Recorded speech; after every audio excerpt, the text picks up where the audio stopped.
Kita ketemu lagi di seri video mengenai elemen mesin. Nah, pada kali ini saya akan melanjutkan topik tentang kegagalan karena beban dinamis dan melanjutkan dari bagian 1. Nah, bagian 2 ini akan berisi topik-topik yang terlihat pada layar, ya. Jadi untuk yang bagian 2 saya akan memperkenalkan ini, ya. Jadi 5 bagian. Surface fatigue strength nanti dibahas di bagian ketiga. Nah, lalu kemudian pada saat kita bicara mengenai beban dinamis, kita bicara mengenai beban yang bervariasi terhadap waktu seperti yang tergambar di sini. Ada 2 contoh, yang kiri dan yang kanan. Nah, bentuk dari variasi beban terhadap waktu bisa bermacam-macam. Namun, untuk penyederhanaan penyampaian materi ini, kita akan membatasi jenis beban dinamis kita pada beban harmonik atau sinusoidal. Alasannya adalah pada bagian pertama sudah disebutkan bahwa endurance limit dari spesimen di mesin bending Moore menghasilkan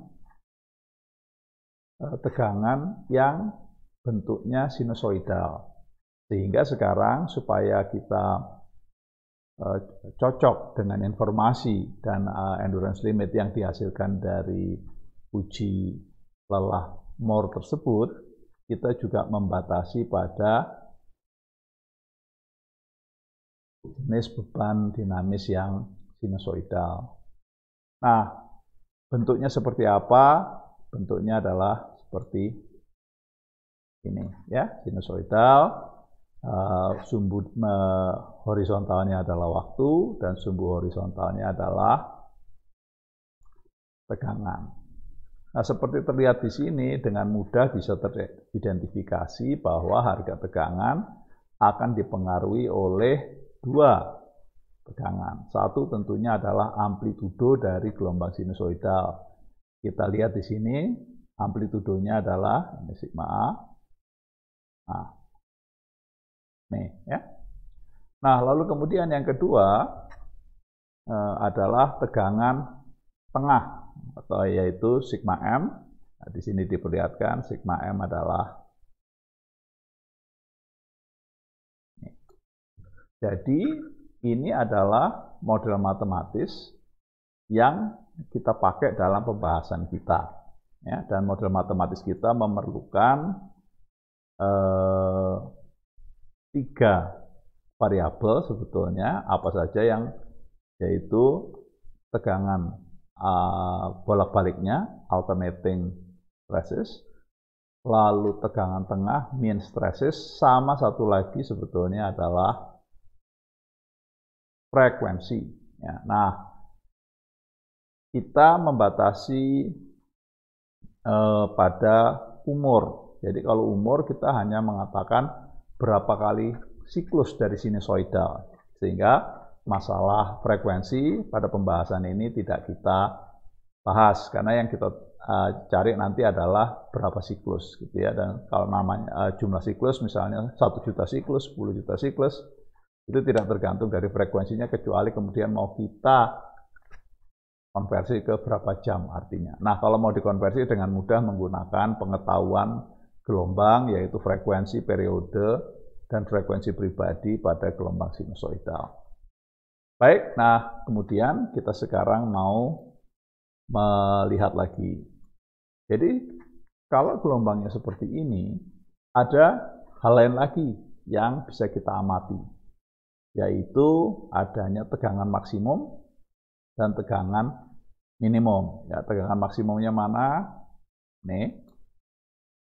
Tegangan minimumnya mana? Adalah Ini. Ya. Sehingga ada 4 buah tegangan, yang tadi alternating dan min, yang ini adalah maksimum dan minimum, dan keempat ini dihubungkan oleh 2 persamaan seperti terlihat pada slide. Sehingga dari sistem matematika ini cuma kelihatan sederhana bahwa kalau 2 dari 4 ini diketahui, maka 2 yang lain akan bisa dihitung. Dan kita membutuhkan persis 2 tegangan dari 4 yang akan menspesifikasi gelombang sinus beban kita. Nah, kemudian ini masih sama, saya lewatkan saja. Nah, sekarang kita mau bicara mengenai kriteria kegagalan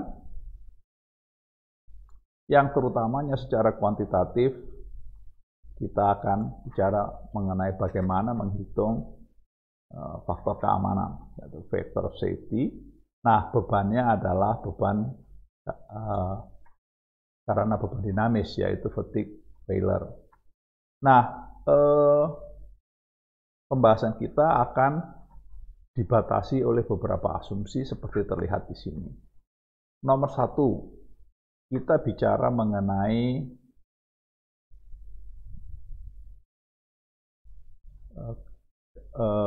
umur yang tak terhingga, jadi unlimited life. Dan kita sudah lihat pada bagian 1, untuk baja yang disebut unlimited itu 1 juta, paling sedikit 1 juta siklus. Nah, kalau sudah memenuhi bisa 1 juta siklus, kita tahu di bagian pertama dari video ini, dia akan bisa sampai dalam tanda petik ya mungkin abadi begitu. Nah, lalu kemudian kita mengasumsikan bahwa perhitungan endurance limit atau fatigue strength untuk part ya, jadi sudah mengakomodasi berbagai faktor-faktor sudah dihitung dan cara perhitungannya sudah disampaikan pada bagian pertama.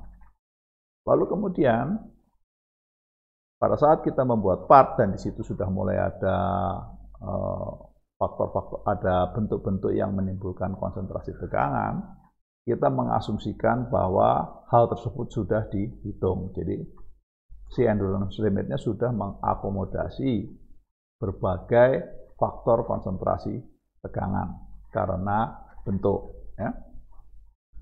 Lalu kemudian kita juga membatasi bahwa bebannya adalah sinusoidal. Nah, sinusoidal dengan sederhana. Ya, apa yang dimaksud sederhana? Frekuensinya frekuensi tunggal, ya, bukan gabungan 2 gelombang sinus dengan 2 atau lebih frekuensi. Nah, inilah batasan dan asumsi yang akan kita gunakan dalam menghitung faktor of safety untuk beban dinamis. Nah, pembahasan ini bersifat paket, jadi kita nggak banyak menerangkan mengenai bagaimana hasil laboratorium, hasil pengujian yang menghasilkan kurva tersebut, kita pakai saja. Nah, yang pertama adalah apa yang disebut dengan Langer static yield criterion. Nah, apa maksudnya di sini? Maksudnya di sini adalah gabungan antara tegangan alternating dan tegangan tengah, yaitu min, juga bisa menggagalkan atau melewati batas-batas kekuatan statik. Nah, karena teorinya dibangun bahwa materinya liat, maka kriteria kegagalan statiknya dibatasi oleh yield strength. Ya. Nah, lalu kemudian sehingga dibuat sebuah gambar, ada sumbu mendatar, ada sumbu vertikal. Sumbu mendatarnya mewakili tegangan tengah, sumbu vertikalnya mewakili tegangan alternating. Pada sebuah kombinasi dari kedua harga tersebut, kita bisa memplot dalam gambar ini plotnya. Ya. Nah, setelah plotnya dapat, lalu kemudian kita membuat garis yang dimulai dari 0,0. Di sini kita mengasumsikan bahwa variasi beban akan memiliki kesamaan atau akan memiliki rasio tegangan alternating terhadap tegangan min yang tetap, sehingga kalau bebannya naik atau turun adalah sepanjang garis beban ini. Ya. Nah, ini adalah beban naik turun. Nah, kemudian garis yang membatasi makan material gagal atau tidak oleh garis hijau yang dibentuk oleh tegangan atau kekuatan yield. Nah, Langer statik ini tidak kita pakai sendiri, tapi akan kita pakai untuk digabung dengan berbagai kriteria kegagalan lelah yang lain. Jadi di sini tidak ada rumus matematikanya karena nanti akan digabung. Nah, kita mulai saja langsung dengan yang kriteria pertama. Nah, ada yang disebut dengan kriteria modified Goodman, ya. Dan tadi sudah saya katakan bahwa ini akan digabung dengan Langer, ya. Nah, caranya adalah membuat sebuah garis, ya, di mana sumbu mendatarnya adalah sigma m, dan kita memplot ultimate tensile strength pada sumbu mendatar, lalu sumbu vertikalnya adalah alternating stress, dan kita memplot fatigue strength pada sumbu vertikal ini. Nah, perpotongan kedua garis ini dengan mudah bisa dihitung, ya. Nah, di sini perpotongannya memenuhi persamaan apa? Persamaan yang ini. Perhatikan di situ ada 5 variabel. 2 tegangan, 2 kekuatan atau strength, dan yang satunya adalah factor of safety, yaitu ini. Nah, sehingga dari persamaan ini kita bisa menghitung. Kalau kita tahu 2 stresses sama 2 strength, kita bisa menghitung factor of safety-nya, dan langsung saja harganya adalah seperti ini, ya. Di sini dikasih F menandakan bahwa dia terhadap fatigue. Jadi dengan tahu 4 buah variabel, 2 tegangan, 2 kekuatan, kita bisa menghitung factor of safety berdasarkan kriteria modified Goodman ditambah statik dengan Langer. Cukup langsung, ya, straightforward, lugas. Tahu tegangan, tahu kekuatan, langsung dapat factor of safety.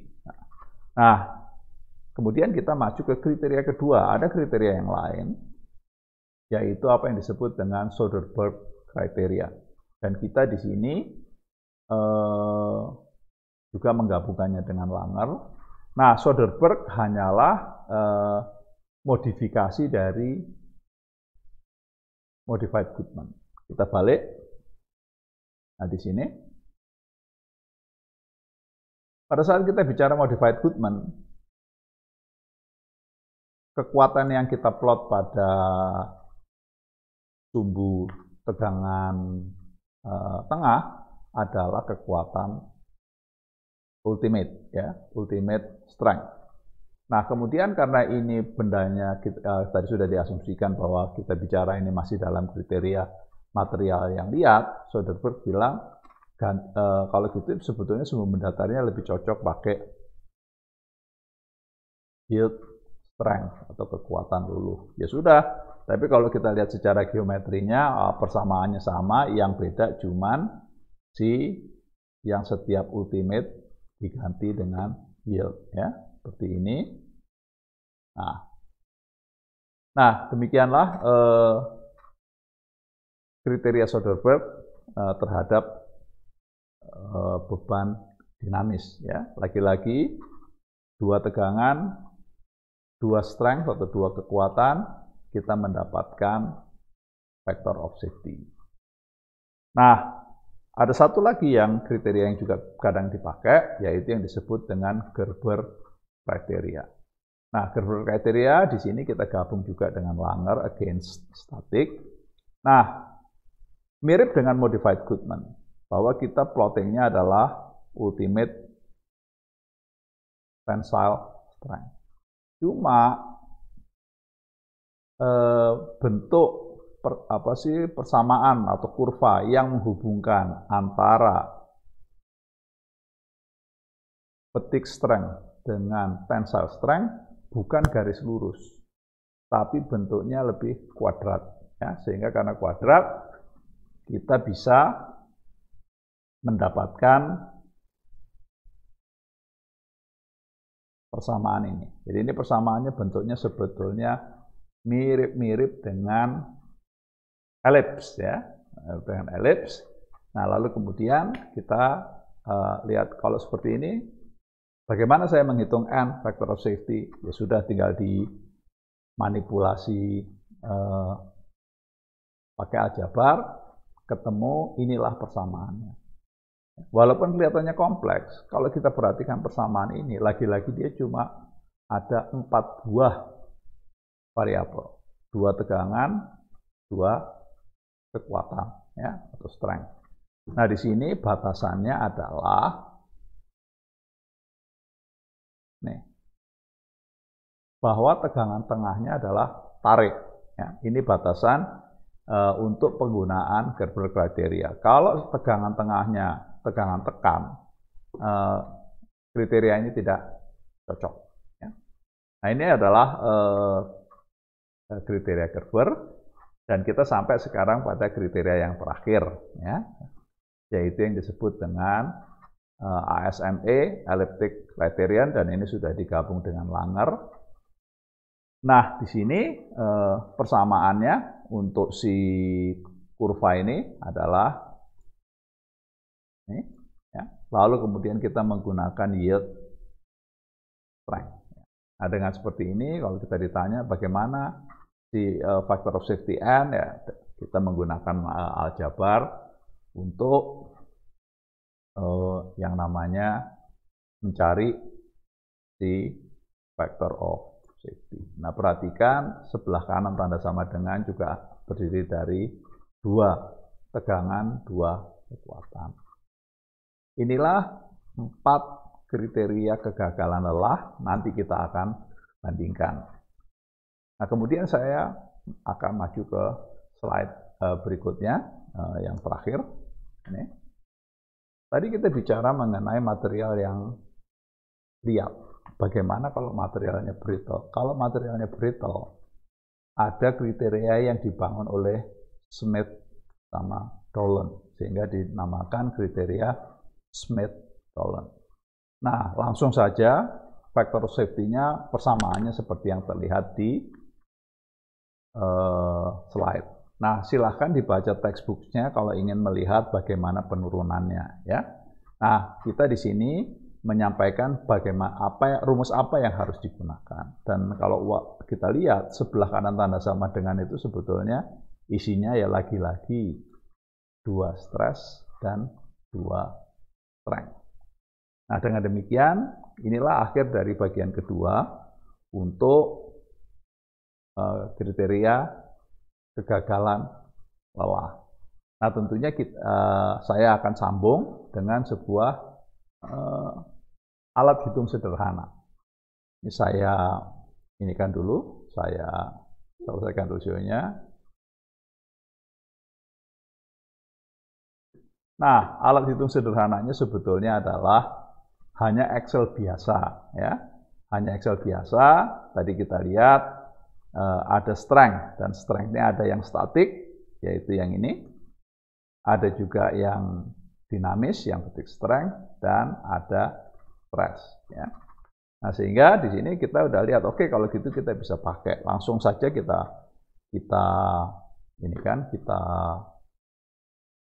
lihat hasilnya. Nah, di sini kita pakai studi kasus apa saja lah, bisa ini misalnya dihitung ini berapa, diisi saja 110, terus yield strength-nya berapa, misalnya 90 kayak gitu, terus fatigue strength-nya misalnya berapa, 40, seperti itu, terus mean strength-nya berapa, tinggal diisi. Nah, kalau ini diisi, kalau kita lihat di sini, apapun yang diisi di sini akan mempengaruhi hasil perhitungan di kriteria yang di bawah. Nah, ini yang adalah disebut, saya nyebutnya simulator lah ya, atau bukan simulator, alat hitung sederhana gitu. Nah, ini kriterianya ya. Lalu kemudian yang ini bebannya ya, atau tegangannya, seperti itu. Tinggal diganti-ganti saja ya. Kalau kita mau lihat misalnya, oh ini mean stress-nya mau saya naikkan ya, jadi berapa, 18. Nah, otomatis nanti faktor safety-nya akan berubah berdasarkan kriteria yang kita pakai. Lalu kemudian kita juga maju ke yang lain. Ini adalah untuk yang brittle ya. Kalau yang ini brittle, jadi saya punya 2 sheet di file ini. Sama saja di sini kalau kita lihat,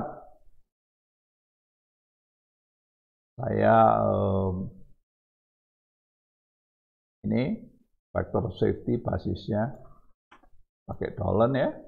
Udah tinggal diganti-ganti aja, misalnya ini ada berapa, oh ini materialnya kita pakai yang lain deh, atau apa misalnya dipakai yang lain apalah gitu, ultimate strength kita pakai yang lebih bagus gitu, atau yang lebih tinggi. Terus faktor-faktor tegangannya kita buat sedemikian rupa sehingga bukan faktor tegangan, concentration factor sama faktor endurance limit kita rubah sehingga dia bisa naik. Nah, kayak gitu kita tahu angkanya segitu. Nah, saya sudah memberikan file Excel ini di materi kuliah, silahkan dicoba. Ya. Nah, demikianlah akhir dari